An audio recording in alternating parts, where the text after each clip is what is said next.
La renuncia del presidente Alejandro Giammattei es la principal demanda de miles de campesinos que protagonizan una ola de protestas que incluyen huelgas nacionales, bloqueos de rutas y manifestaciones en todo el país. El mandatario guatemalteco está cuestionado por el Comité de Desarrollo Campesino, CODECA, que lo acusa de corrupción y aglutina más de 200.000 seguidores en los 22 departamentos que tiene el país.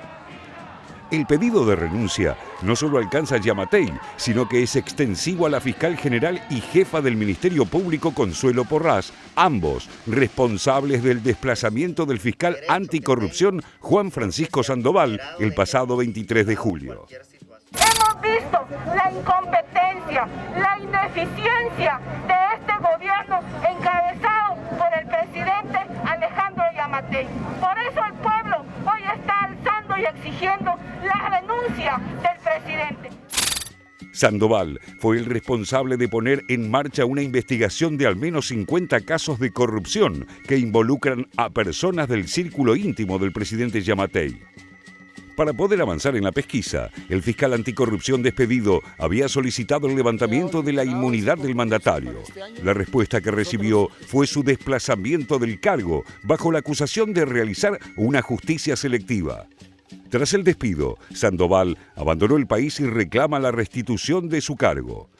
Yo no pasé ningún proceso administrativo para mi destitución, fue una decisión arbitraria y la voy a impugnar, y yo sé de que sus amigos, los amigos con los que hay que quedar bien, la van a proteger, o sea, no va a pasar nada, pero no me moriré en el intento. Este hecho renovó el hartazgo de los campesinos, indígenas y sectores populares contra la corrupción del gobierno, algo que no es un proceso novedoso en Guatemala. Pero hemos hablado entre nosotros y nosotras y hemos dicho que este es el inicio de una jornada de lucha que va a terminar hasta que se vaya Giammattei. El Congreso de Guatemala en llamas. Cientos de personas quemaron el sábado el Palacio Legislativo en protesta por la aprobación del presupuesto para 2021, que genera endeudamiento y rechazo entre los guatemaltecos. En noviembre del año pasado, miles de guatemaltecos salieron a las calles para repudiar el presupuesto de 2021 que priorizaba concesiones al sector privado por sobre la educación y salud en medio de la pandemia de coronavirus. Los grupos económicos beneficiados en el proyecto de presupuesto ya habían sido protagonistas de casos de corrupción durante el gobierno anterior, que provocaron la destitución del expresidente Otto Pérez Molina y de su vice Roxana Baldetti en 2015. Las protestas en noviembre de 2020 contra el presidente fueron violentamente reprimidas y obligaron al gobierno a poner freno a la iniciativa que había sido aprobada por los parlamentarios oficialistas y sus aliados. En este estallido, los sectores movilizados comenzaron a reclamar la renuncia del presidente Alejandro Giammattei, que llevaba menos de un año en el poder. En medio de las revueltas, el vicepresidente Guillermo Castillo propuso renunciar a su cargo para dar paso a un nuevo gobierno. A partir de entonces, la popularidad de la administración cayó exponencialmente, tendencia que se mantiene y profundiza con el desplazamiento del fiscal Sandoval. Giammattei tiene por delante más de 2 años de mandato.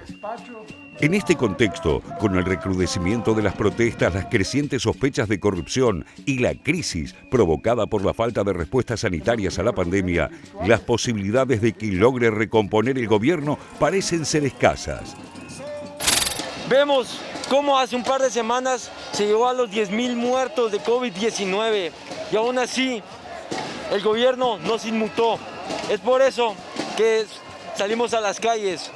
No, porque no son solo los entes de justicia cooptados, no es solo la destitución del fiscal Juan Francisco Sandoval, sino que son todos los problemas que este gobierno le ha ocasionado al país.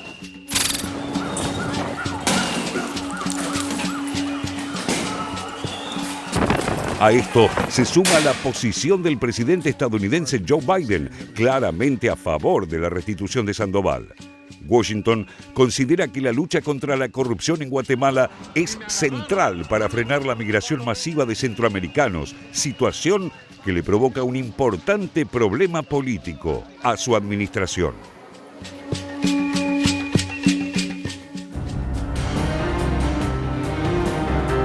Hacemos un acercamiento a algunos datos de Guatemala. 17.600.000 habitantes es, por lejos, la población más importante dentro de Centroamérica. Un dato que, por lo menos a mí me sorprendió cuando lo vi. Es una de las 10 economías más importantes de Latinoamérica, porque no es lo que se llama un país pobre, es un país injusto, un país desigual.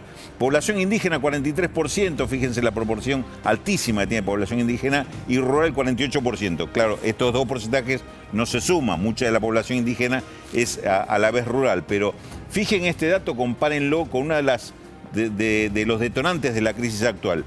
De los que se vacunaron en Guatemala, solo el 10% se reconoce como indígena. El resto son los no indígenas los que se vacunan. Otra de las causas otro de los síntomas de desigualdad. 25 etnias, 22 de origen maya, claramente mayoritarias. El 95% de los indígenas del país pertenecen a etnias de origen maya.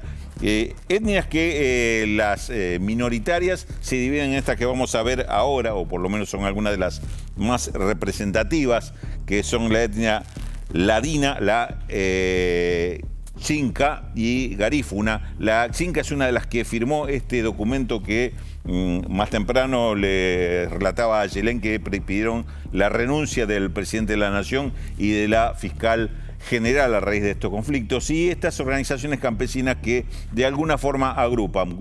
Claramente hay una división, una separación entre distintas formas de organización, entre coordinadora, comité, consejos, que buscan esta representación de los indígenas en Guatemala, que repito, es una población con muchísimo peso en cuanto a su cantidad, en cuanto a su representación, no así en cuanto a su representación política. Claramente esto es uno de los problemas estructurales, sociales que tiene Guatemala y que, bueno, de alguna forma es lo que acaba de estallar. Una sola mención, una nota al pie con lo de la etnia garífuna, que es importante mencionar que es una etnia que está tanto en territorio guatemalteco como hondureño, y desde los sectores de derechos humanos están denunciando, no ya en Guatemala, sino en Honduras, la desaparición de 4 personas y hacen responsable al presidente Juan Orlando Hernández. Digo, también para prestar atención qué es lo que está pasando ahí en Centroamérica con las comunidades indígenas. Sí, uno de los datos centrales de la situación guatemalteca es la enorme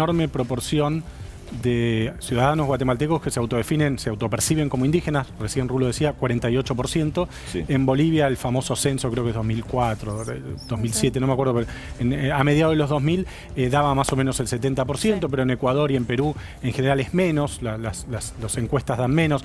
Son estos censos siempre opinables porque es la gente que se autodefine. Van y le preguntan, ¿usted qué es? ¿Usted pertenece a algún pueblo originario? Es blanco, claro, no hay una manera de hacerlo de una manera categórica, digamos, y homologable, sí, en todos los países, pero bueno, es muy importante, y al mismo tiempo un bajo protagonismo político. A diferencia de lo que ocurre en Ecuador, por supuesto en Bolivia y ahora en Perú, la población indígena guatemalteca ha tenido un protagonismo político relativamente pobre, digamos, en relación a su peso político. Esto es lo que podría estar empezando a cambiar con estas manifestaciones que estamos viendo. Hablaba de relativamente pobre y pensaba, 70% de pobreza tiene, claro, Guatemala. Sí, sí, pobrísimo. Y siendo uno de los países productores y exportadores de alimentos. Sí. Digamos, esto también habla un poco de las condiciones sociales que se han agravado a raíz de la pandemia. Pasamos